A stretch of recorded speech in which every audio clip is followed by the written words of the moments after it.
I think it's a disgrace. I think the Morrison government should hang their heads in shame. By all means, Rita and James, incentivise the vaccine. By all means, encourage.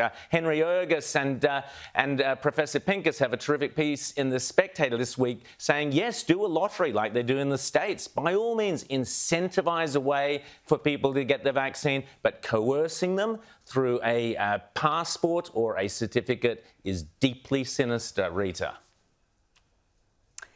It is, and it's a debate we really haven't had in this country. It's been something that's been talked about extensively in the UK, in the US, who are far more advanced with their vaccine rollout. But here it seems to almost be accepted by the government. And again, we've got the Victorian government today coming out and saying, essentially, we need to have 3/4 of the population vaccinated to avoid lockdowns.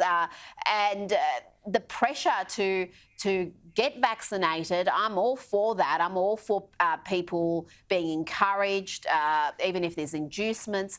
But there's a line. You can't force the vaccine on someone, and you can't suggest that if you're not working in some high-risk category, say like in aged care, that you should get the vaccine or potentially lose your job. And that's what we're talking about here. This is the consequences of having a system like that. It isn't just that you can't get on that Qantas flight to London. It could mean that it puts your job in jeopardy. So we need to be very clear about what these passports entail and how they're going to impact people's lives.